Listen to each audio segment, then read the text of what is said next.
Kara flipped through a few pages of the book as she began to walk back towards her bedchamber. The grand room made her feel so small as she traversed past the mighty throne of Odin's. She stopped for a moment to look it over, her eyes gazing over the intricate detailing carved into it. For a moment, she had an intrusive thought to sit upon it, but she knew better. Even with being alone, she knew that someone would come in at the wrong moment and see her. Kara shook the thought from her head and continued her walk. Once she was closer to the banquet hall doors, she could hear the faint rowdiness of the feast on the other side. The party sounded like it wasn't going to end anytime soon. Kara stopped in her tracks as the doors began to creak open.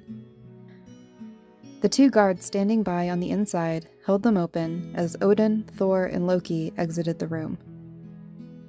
Kara curtsied as the men passed by, but Loki stopped once he noticed the book she was holding.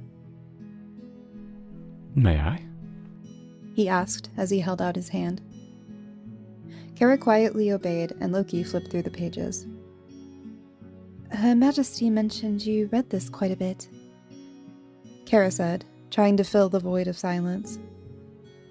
A smile perked on Loki's face, as if recalling a fond memory.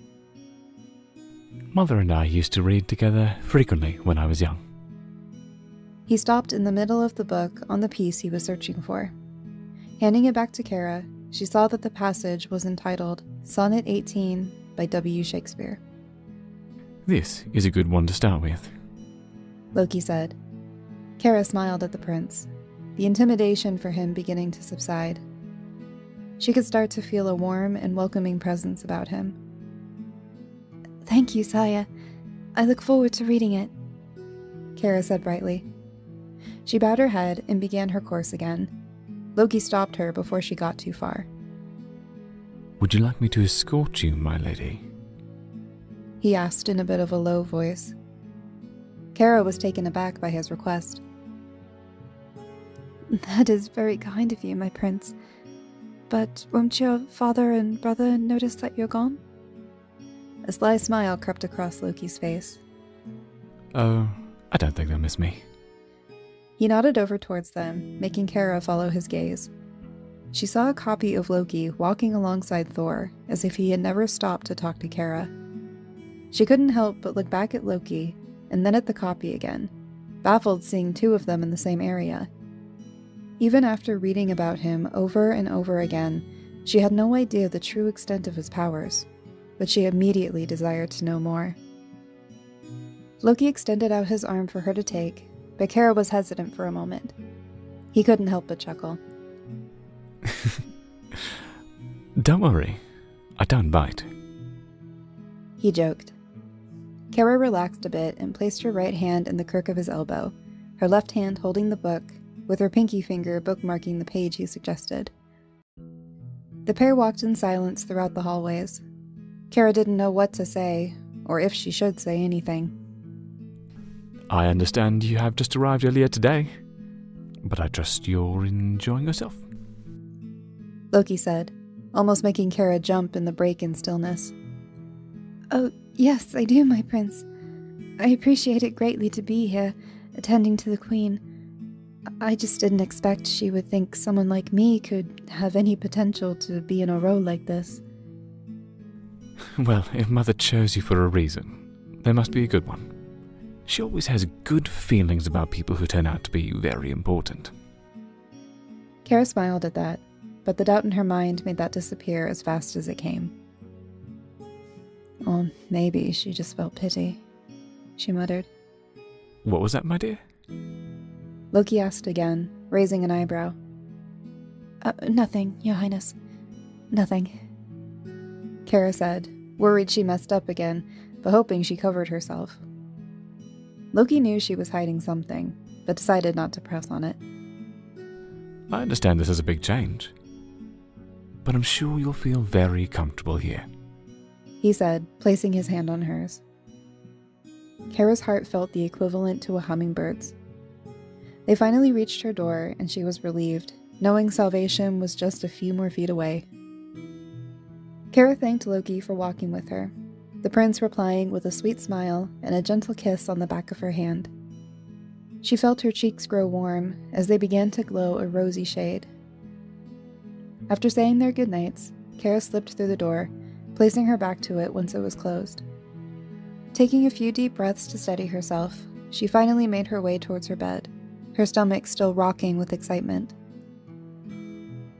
Alva was already in the room, reading by the fireplace. Kara didn't disturb her as she readied herself for bed. Her body starting to feel tired as all the adrenaline began to subside. As she changed into a nightgown, Eira and Runa made their way inside, both laughing excitedly, talking to each other. Alva rolled her eyes in annoyance. "Can you two ever enter a room quietly?" she announced as she tried to go back to her book. The twins stuck their tongues out behind Alva's back, but they quickly moved their attention towards Kara, the ladies bursting with eager questions. How was your day with the Queen? Eira asked first. "Are you going to attend the ball?" Runa added next. We three can go together. Eira again. "Did the Queen give you that?" Runa once more, pointing at the book that laid upon Kara's bed. Kara settled them down and answered everything, detailing her day with Frigga, was unsure about going to the ball just yet, but agreed to the idea of attending with the twins. She then sat on the bed, holding the book, as the twins sat across from her, eager to hear more. "She did. Prince Loki even showed me which one to read first." Upon hearing his name, Alva began to eavesdrop while pretending to read her book. Kara cleared her throat and began to read Sonnet 18 aloud to the twins. Kara felt touched as she read the words. She could tell the author really cared for this woman, thinking she was the loveliest creature in the world. Eira and Runa both sighed dreamily as Kara finished. That's so beautiful. And having the prince suggest it to you makes it all the more romantic. Alva scoffed and snapped her book shut. "Yes, that's all it is. A suggestion. Don't know why you two ninnies think it means anything." Alva made her way to her bed and began to close the curtains around it. "I'm sure His Highness was just being charitable to you, Kara." Alva then prepared to bed, threatening a night in the dungeon to anyone that awoke her. All the good feelings Kara felt reading that poem were all dashed away in a few short seconds. She shook her head as she set the book on her nightstand. "She's right. Maybe the prince was just being polite," she whispered, looking over to the twins. "Thank you for letting me read to you, though. I already miss reading with the children." "We would love to hear more tomorrow if you like," Runa said. Yeah, I'll even see about having tea and cakes prepared. We can make a day of it. Eira added excitedly. "Last warning," Alva said sternly. The twins couldn't help but stifle their laughter. "Let us just make sure it's out of the way of Lady High and Mighty," Runa whispered. Her sister nodded. To be honest, I think she's just jealous, Eira replied. "Of what?" Kara asked. The twins simply pointed at her. Kara was unsure why this would be. Before all of this, Kara was just a poor woman with barely a home over her head and very little to her name. Alva was born into high status, given everything she could ever ask for. "Why would she possibly be jealous of me?" Kara asked, speaking as low as she could, so there was no chance Alva could hear. "She arrived after we did a couple of years ago, and it's been very obvious she's been pining after Prince Loki." But he won't give her the time of day most of the time. Clearly not interested. "And then you came along, and right away he seemed to take a shine to you."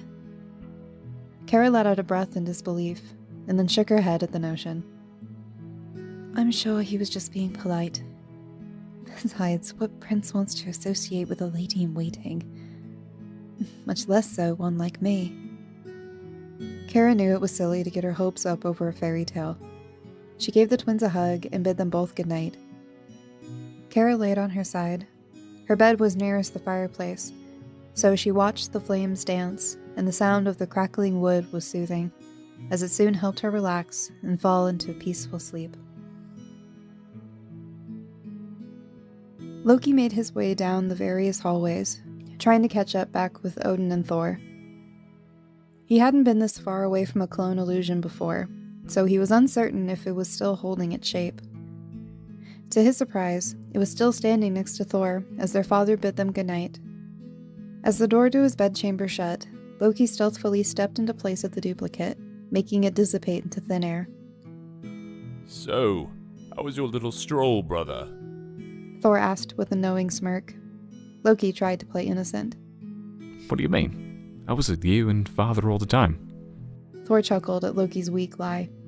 Loki, I've seen enough of your illusions to know when one is right in front of me. The dead giveaway is that they are silent.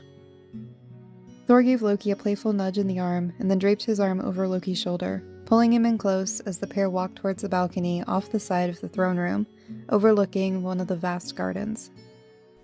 I was just escorting Lady Kara back to her room. Loki finally answered as he sat on the edge of the balcony railing. Smitten with the new maiden already, are we? Thor teased, his arms crossed as he leaned against the adjacent wall. Loki's skin betrayed him as a slight blush began to color his cheeks. Quickly becoming defensive, he denied the statement. I just didn't want her losing her way. I'm nothing if not a gentleman. Ah, yes. A gentleman that causes all the chaos in his wake. Thor replied with a laugh. Loki rolled his eyes, and with a flick of his wrist, a small green burst of magic shot out at Thor's ankles, causing him to stumble forward a bit. I think you've had a little too much ale tonight, brother. I'm perfectly alright. Besides, I saw those stolen glances you tried to hide. You can't deny she's piqued your interest in some way. Loki couldn't help but let out a sigh. You may be right about that. Thor looked over at him, a little surprised. I am? Loki chuckled to himself as he gazed out at the clear night sky. It's just... I can't quite place it. She just seems so genuine. Even in the small time we've conversed, she didn't seem like she was doing it to win my favor or anything. She treated me like a person instead of a noble. Or someone to be wary of. Most people aren't like that around me. Thor smiled and placed a hand on Loki's shoulder, bringing him in for another side hug. Well, I say that's something worth pursuing. Thor replied, giving Loki a pat on the back before retiring himself. Loki lingered on the balcony for a little longer, just staring at the stars and enjoying the soft breeze, already wishing Kara was there to join him.